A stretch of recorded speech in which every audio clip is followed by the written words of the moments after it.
Mario Kart, the gaming series everyone loved at some point, whether it was back when it first released on the SNES or currently on the Switch, you were guaranteed to be in for a fun time.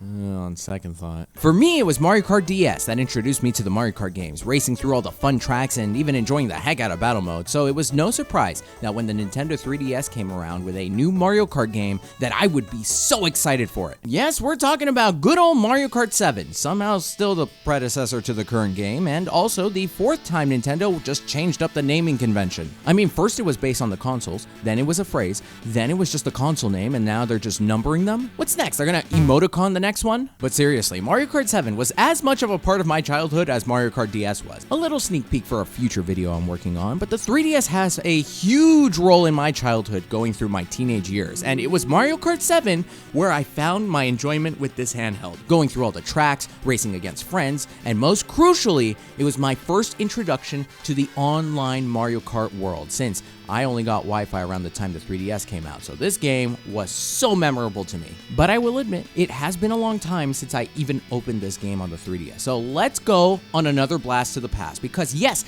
this is a game that is now 13 years old. So let's see everything this game has to offer, if this game still holds up in comparison to the other Mario Kart titles, and whether this is a game you should consider revisiting.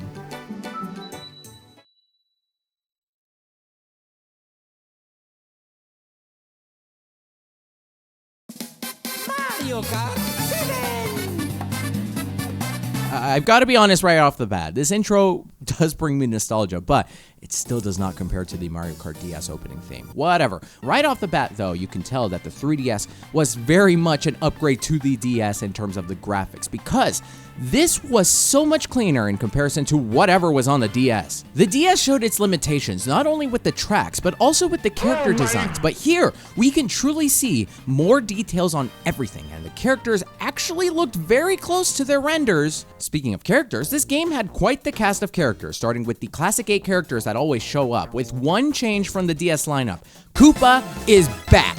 Poor Koopa had it rough for so long, it even had a whole death theory going on for a minute, but Koopa has officially returned to the racing lineup, and these 8 characters are the only ones unlocked at the very beginning as per usual. But the good news is that unlike the absolute mess that was unlocking characters in the DS version, Mario Kart 7's unlocking system was, for each Grand Prix you beat in 150cc, you get one character for it. There was Daisy, who makes a return once again to the series, Wario, who had stolen Koopa's spot a few times but still remains, Rosalina, who makes her return from the Wii version due to her role in Super Mario Galaxy games, so makes sense. Then we get to the brand new characters, starting with Metal Mario. I gotta be honest, I don't really understand why Metal Mario was even added to this game. It made even less sense in the next game when they added Pink Gold Peach as a character. Who are you? There was Wiggler, who I'd want to complain about because of how Wiggler screwed me over in that one minigame from the DS games, because I definitely clicked on the right one, but I'm not gonna. Lakitu joins the racing scene because he had enough of dealing with the referee shenanigans while on a minimum wage,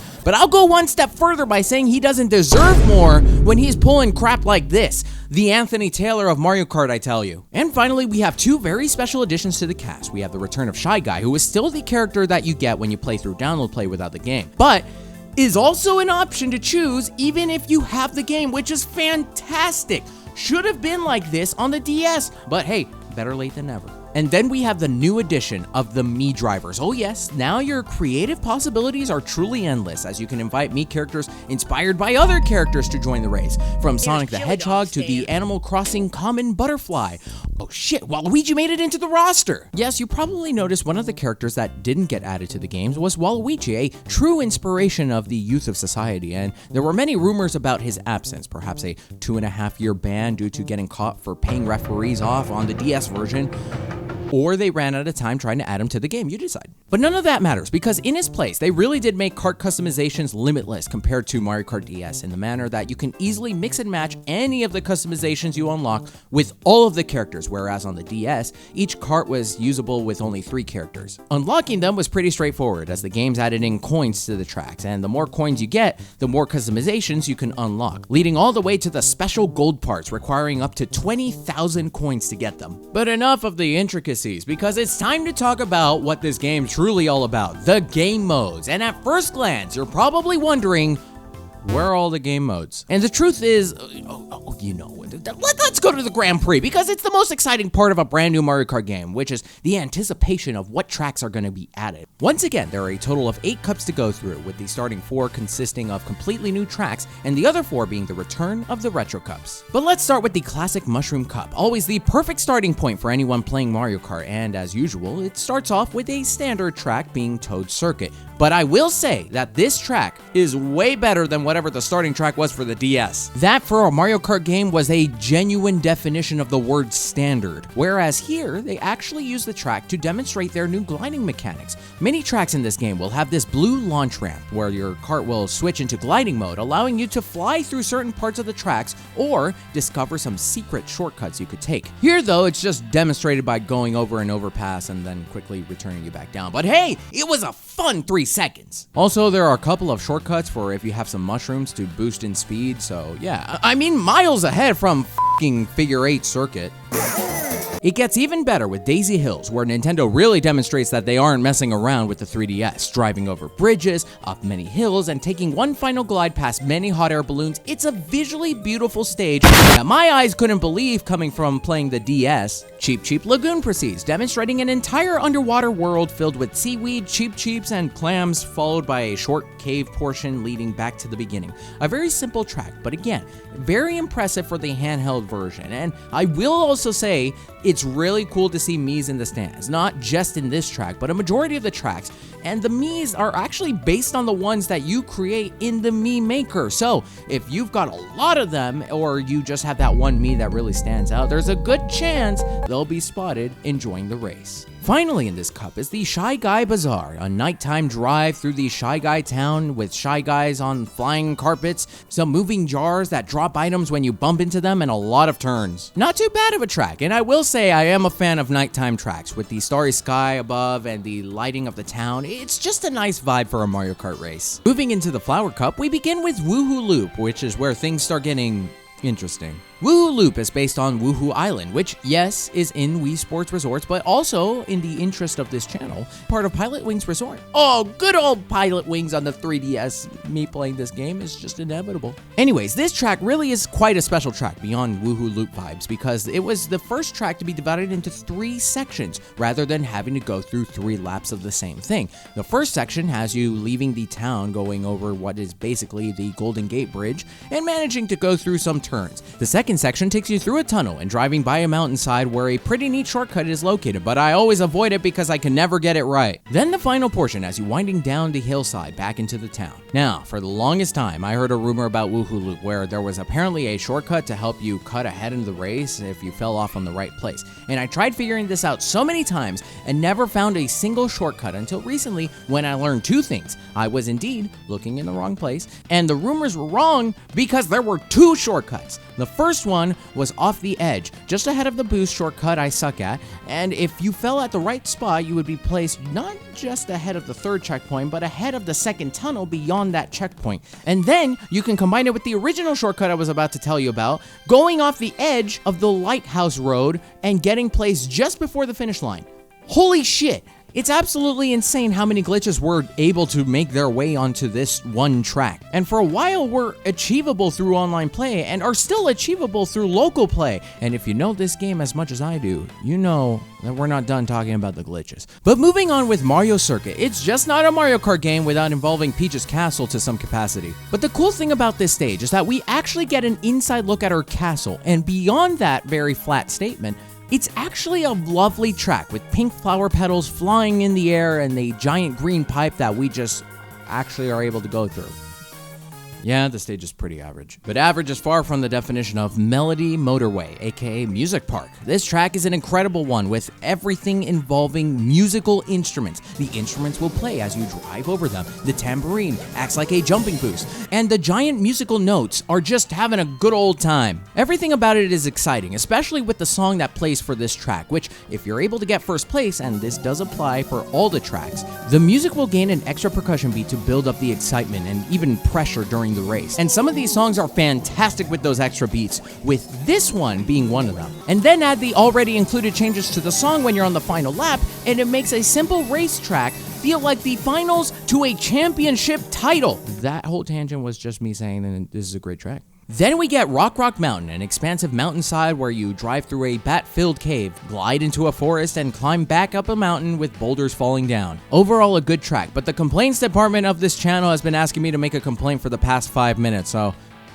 I don't know, the bats are too bouncy. Feels like I'm crashing into a wall. Is that good enough? Otherwise, it's just another great stage. As we move on to the Star Cup with the Piranha Plant Slide. Oh, complaints department is about to have a fucking field day with this. It's a stage that takes place in a sewage system of the Mushroom Kingdom, infested with piranha plants and giant Goombas. Now, I really don't like this track. And it could be because my friend is really good at this. Every time this track gets chosen, he wins, and this track gets chosen so many times. I know, I think that's it. Sorry, complaints department. I thought I had more to say about this track. Maybe I'd do a paint job at the sewage system? I don't know. Wario Shipyard follows as another stage with many underwater portions, and it's even more creative as there's a whole shipyard wreckage to go through inside a ship. Castle? No, seriously, what the heck is actually happening here? Is this a wreckage inside the castle?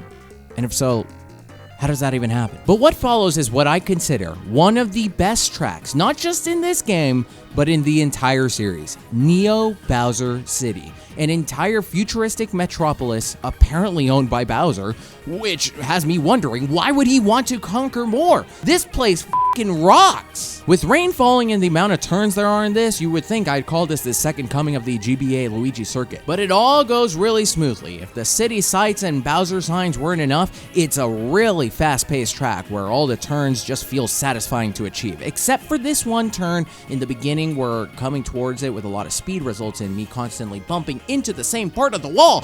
Other than that, phenomenal. Finally, we end the Star Cup with one of the tracks every human being knows about.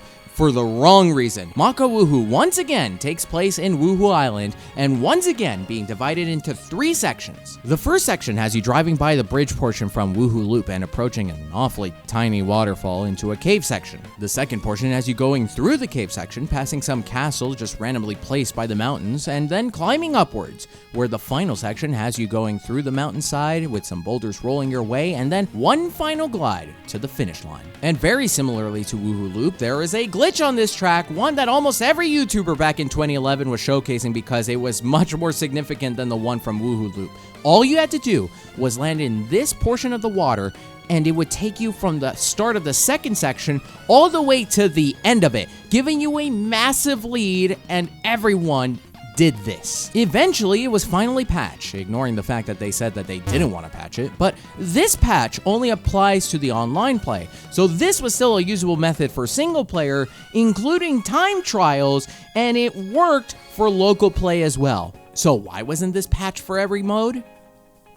It doesn't really matter because we finally arrived to the Special Cup, the one that historically introduces the heavy-hitting tracks, beginning with DK Jungle. How wonderful this track is, from the thick jungle leading into the bridge by the classic treehouse into more jungle, and then the Golden Temple with a sacred banana inside, and a final glide back into the jungle. There's a lot of jungle. It all just flowed very smoothly as a racetrack, with a pretty neat little shortcut with the gliding ramp if you get the turn just right. Then comes a surprising favorite of mine in this game, Rosalina's Ice World. The reason this is surprising is because of the snow. Rain, snow, or ice involved in a track sucked in Mario Kart because of the struggle there was with the controls. I mean, DK Pass was tolerable, but Frappe Snowland could just burn in a wildfire and explode. But with Rosalina's Ice World, this whole track feels just right. There are still sliding effects because of the snow and ice, obviously, but it's much more manageable once you get it down right. As for the track itself, it very much resembles the Galaxy titles, as it takes place on a planet where you can see space and other planets if you look up in the sky. We make our way through a half-pipe turn, eventually leading into a ramp where, with the right speed, you could be able to hop onto the ice and drive across the water. But in later laps, it drifts away, so you'll either need some more speed or a mushroom to help you speed up so you can make the jump into the ice. Otherwise, you just go underwater and drive across.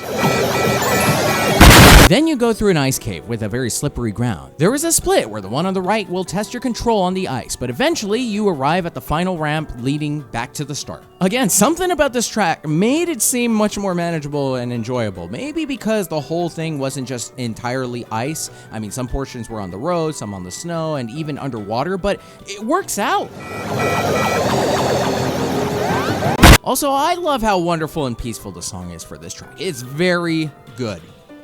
I spent a lot more time talking about this track than I anticipated. Bowser's Castle. It's not a Mario Kart game without the King of Koopa showcasing his castle redesigns. It begins with a short glide into one of the two entrances that merge back together into a really strangely placed ramp with a lava geyser. Then, after going through or on top of the spinning platform, you enter a lake of water with another lake of lava down below, which is where I have to go full IGN and say that there's just too much water here. Why is there even water on this track? Bowser's Castle thrives from its lava environment, and you guys just slapped a bucket of water on top of it? But aside from that, there are just a few more turns and ramps that you could take. And then a spiral hill that leads you up the ramp that'll glide you back to the start.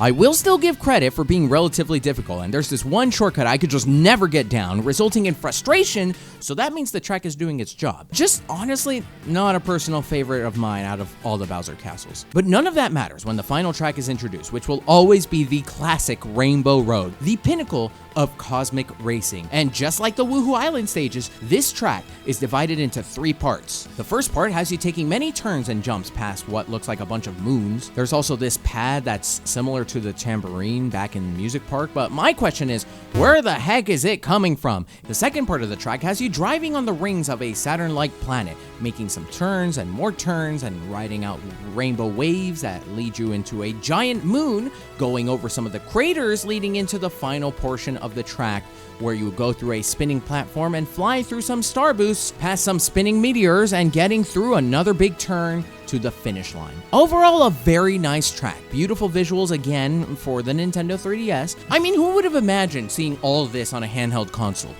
Let's pretend PlayStation doesn't exist. It also has a good song to go along with the track. I love the fact that when you land on the moon, the music sounds more space-like, but a very solid Rainbow Road indeed, and a good end to the first 4 cups. Overall, each of these tracks shine beyond what we saw on the DS. Visually, everything just looks so much more detailed, and with the new racing components such as gliding and adding the jump boosts, it just adds more to the action of the tracks compared to some of the portions on the DS where you kind of are just driving in a line with nothing else happening. There were also just some very vibrant courses like with Music Park and of course Neo Bowser City, along with tracks that just got the mood and atmosphere just right with the evening drive through Shy Guy Bazaar and the peaceful winter theme of Rosalina's Ice World. But really well done as we finish with all the new tracks.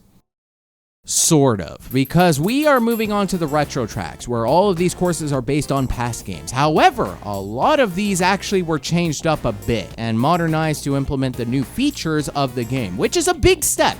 But is it enough? Because it's on the record that I did not like a lot of the retro tracks added in the DS version. But now with these implementations and Mario Kart DS and Wii being thrown into the retro category, maybe it'll go better than expected. Starting with the Shell Cup, we have Luigi Raceway from the N64. Here, not much has really changed at all. A lot of long turns and a tunnel, a hot air balloon lowers down every now and then with an item block, but otherwise it's kind of boring. Plus, I'm more of a Luigi circuit kind of person. Being able to screw racers going the opposite direction, that's fun. Then comes another recreation of Bowser's Castle from the GBA, which apparently there's 4 of them in this one game. What the heck? Anyways, based off the first Bowser's Castle, it's honestly quite reminiscent to how they remade the one on the DS, with the only real addition being a random gliding ramp in the middle of the course that opens after the first lap, which I would absolutely demolish this track if it weren't for the fact that it could lead into an impossible to land shortcut that I swear one day I will land. But then we're in for a real treat, a recreation of a Wii course, Mushroom Gorge. Really nothing too crazy about this course, but it's miles better than the last 2 that we just saw. Visually a nice track, especially when you enter the cave portions, and I have to say,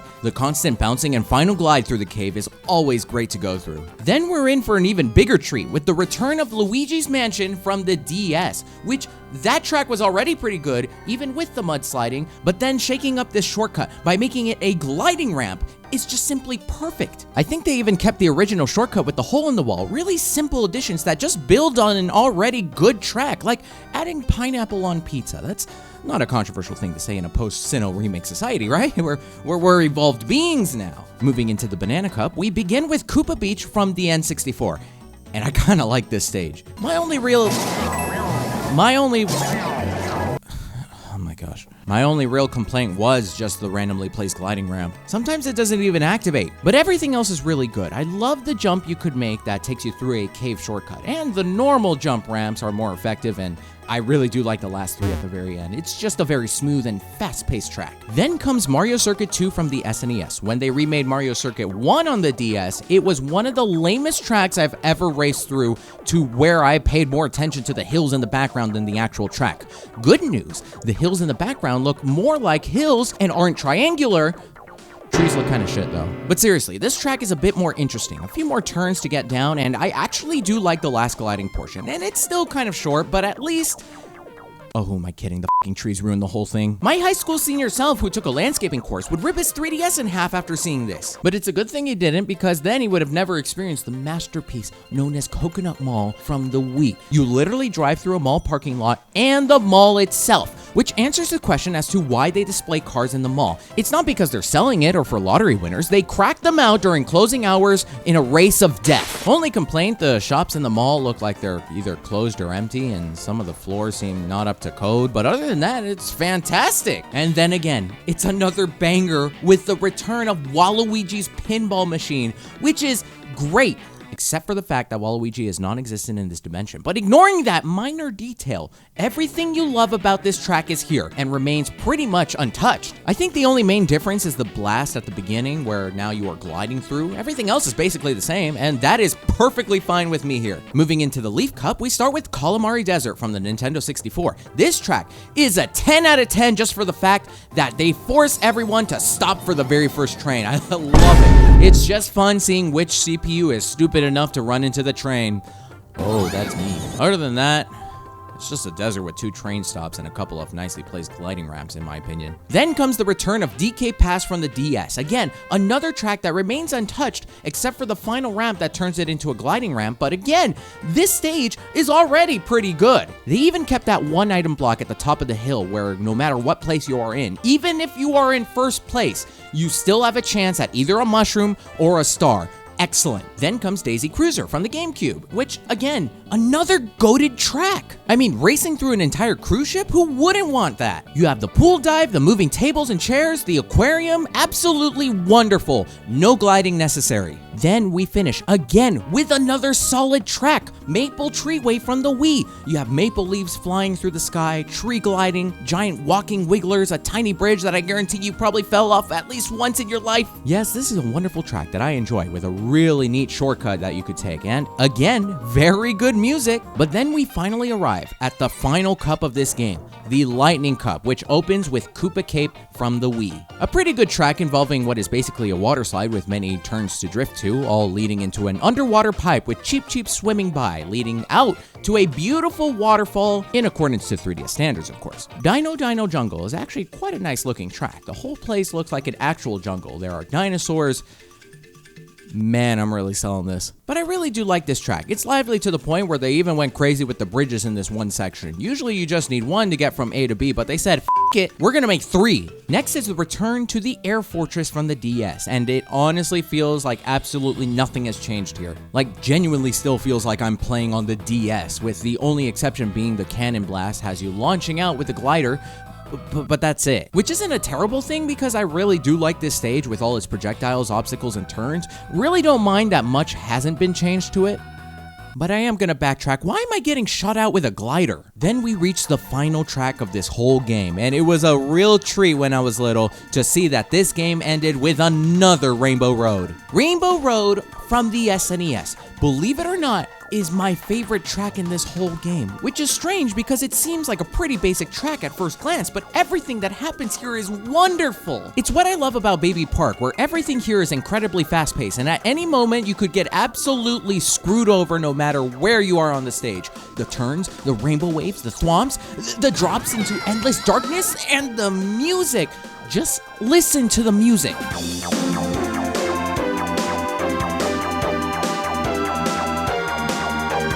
It It's amazing! The new remake of this song in Mario Kart 8 is crap compared to this absolute masterpiece. And with that, we have gone through every single new track added to this game. With the retro tracks, I gotta be honest, I was ready to relive the pain I went through with the retro tracks on the DS, but these were spectacular, and not just because they added DS and Wii tracks, but because they implemented the new Mario Kart mechanics to some of the stages, and it just made them a bit more enjoyable, like with Mushroom Gorge, Koopa Cape, and even Mario Circuit 2. They also just steered away from the really classic looking tracks from both the SNES and the GBA, so it allowed them to be able to recreate more interesting ones that go beyond the 64 era. And their selection, for the most part, was wonderful. All of the tracks added into Mario Kart 7 in general were just wonderful, from the beautiful 3D visuals to the routes themselves, the shortcuts, and the music jams. I really loved everything about them. But now we move away from the tracks to talk about something I forgot to mention in my last video, mirror mode. The tracks are mirrored.